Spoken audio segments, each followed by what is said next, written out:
الحمد لله رب العالمين والصلاة والسلام على سيدنا مولانا محمد خاتم النبيين وإمام المرسلين وقائد الغر المحجلين وعلى آله وأصحابه أجمعين وعلى كل من تبعهم بإحسان إلى يوم الدين. أما بعد، اللہ جل جلالہ کا کس زبان سے کس طرح شکر ادا کیا جائے، اس میں جو کچھ روزے کی تراویح کی تلاوت کی جو کچھ بھی توفیق ہوئی، پہلے اس پر شکر ادا کر لینا چاہیے. ہمارے حضرت والا حضرت عارفی قدس اللہ تعالیٰ سرہ کا ایک مذاق تھا اور بڑا اتباع سنت میں ڈھلا ہوا مذاق کہ یہ جو ہم لوگ اکثر و بیشتر اپنی عبادتوں کی ناقدری کرتے رہتے ہیں، کہ مثلا کہتے ہیں کہ بھئی نماز کیا پڑھی معاذ اللہ، ٹکریں ماری، اس قسم کے الفاظ استعمال کرتے ہیں. ہماری نمازیں کیا ہیں، ہمارے روزے کیا ہیں، بے روح ہیں، ان میں روح نہیں ہے، یہ ایک مردہ لاش کی طرح ہے، بے جان ہے. اور بعض اوقات ان کو یہ بھی کہہ دیتے ہیں کہ یہ ٹکریں ماری ہیں، ہم نے سجدے نہیں کیے، ٹکریں ماری ہیں، نمازیں نہیں پڑھی، ٹکریں ماری ہیں. تو ہمارے حضرت والا قدس اللہ تعالیٰ سرہ کا مذاق یہ تھا کہ وہ اس بات کو بہت ناپسند کہتے ہیں یہ کہنے، اور وجہ یہ بیان فرماتے تھے، اور بڑی معقول وجہ ہے کہ بھائی جو کچھ بھی تم نے کیا، اگر تم نے کوتاہی غلطی سے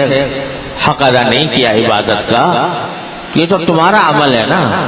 لیکن پہلے اس بات پر اس اللہ تعالیٰ کا شکر تو ادا کر لو کہ جس نے یہ توفیق عطا فرما دی. توفیق عطا فرمانے پر پہلے شکر ادا کر دو کہ اللہ آپ کا فضل و کرم ہے، میں آپ کا شکر ادا کرتا ہوں کہ آپ نے توفیق عطا فرمائی، مجھے نماز پڑھنے کی، مجھے روزہ رکھنے کی، مجھے تراویح پڑھنے کی، مجھے تلاوت کی، مجھے ذکر کی، توفیق عطا فرما. اس توفیق پر پہلے شکر تو ادا کرو. کتنے ہیں جو اس سے بھی محروم رہے، اللہ بچائے، پتہ نہیں کیا بات تھی کہ ان کو توفیق نہ ملی. اللہ بچائے، ایسے بھی لوگ ہیں کہ جن کے گھروں میں پتہ نہیں چلتا کہ کب رمضان آیا تھا اور کب گزر گیا. نہ روزہ ہے، نہ تراویح ہے، نہ نماز ہے، نہ کوئی اور عبادت ہے. تو پہلے اس مالک کا شکر ادا کرو کہ اس نے ایسے لوگوں میں شامل نہیں فرمایا،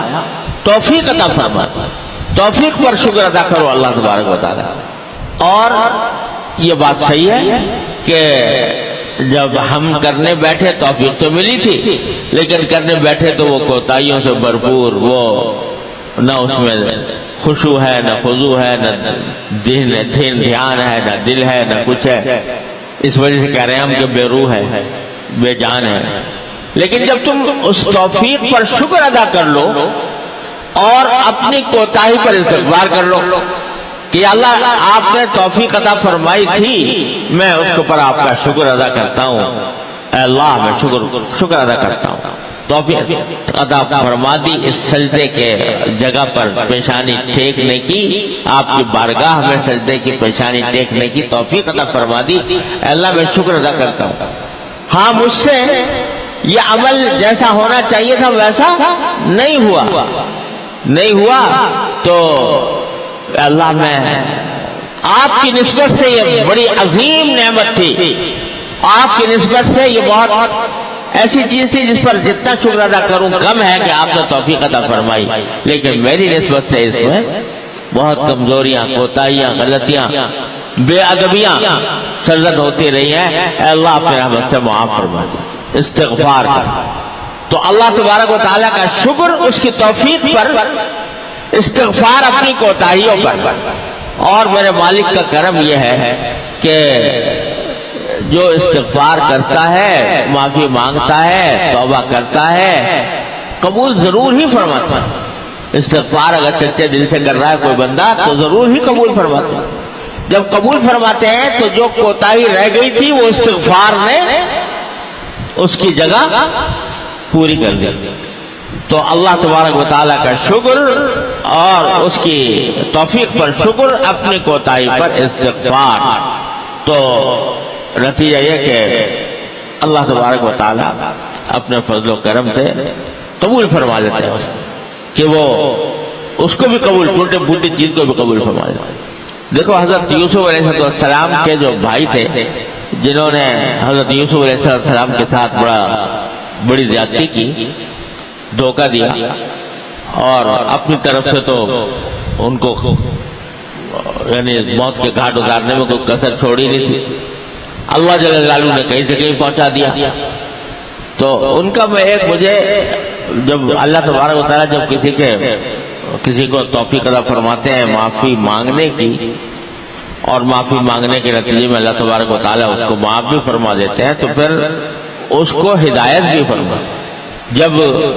سارا قصہ ہو گیا، یوسف علیہ السلام کے ساتھ دھوکہ کیا، ان کو کنویں میں گرا دیا،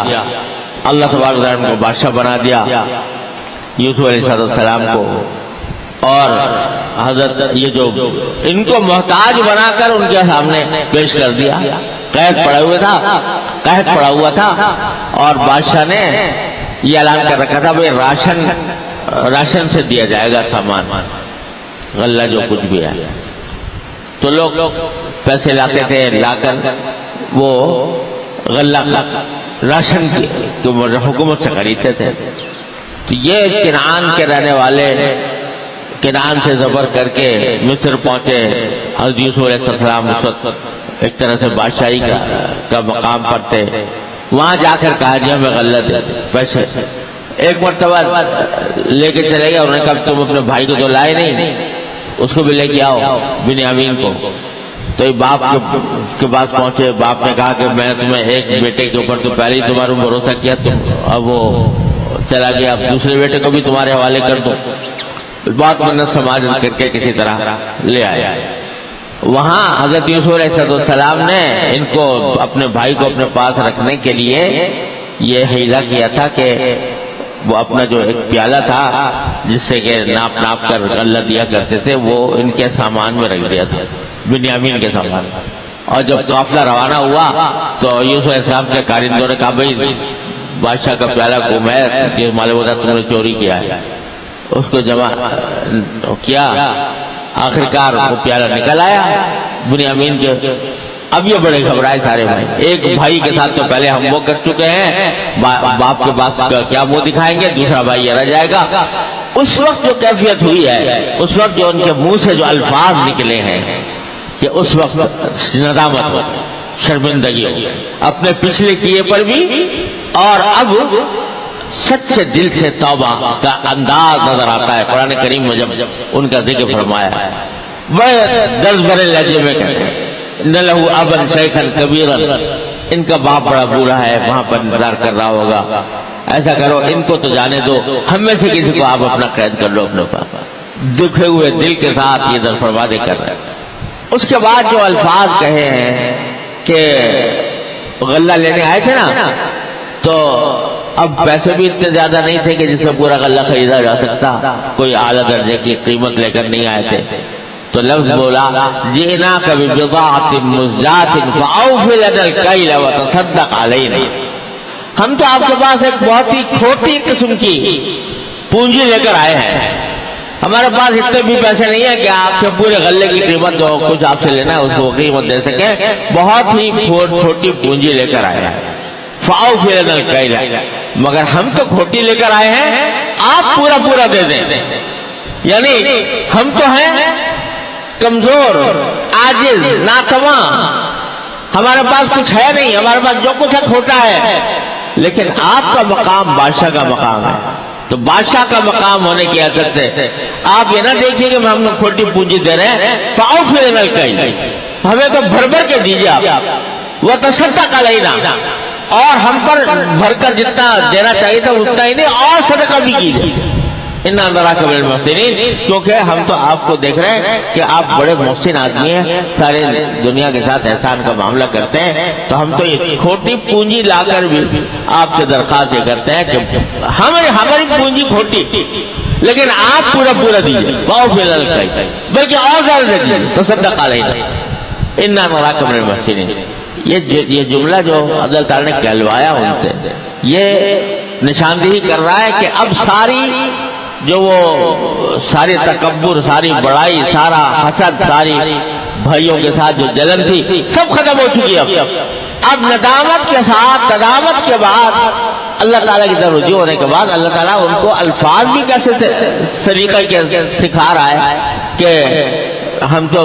کھوٹی پونجی لے کر آئے ہیں، آپ ہمیں پورا پورا دے دیجیے۔ تو یہ الفاظ ان سے کہلوائے اللہ میاں نے یوسف علیہ السلام کے بھائیوں سے۔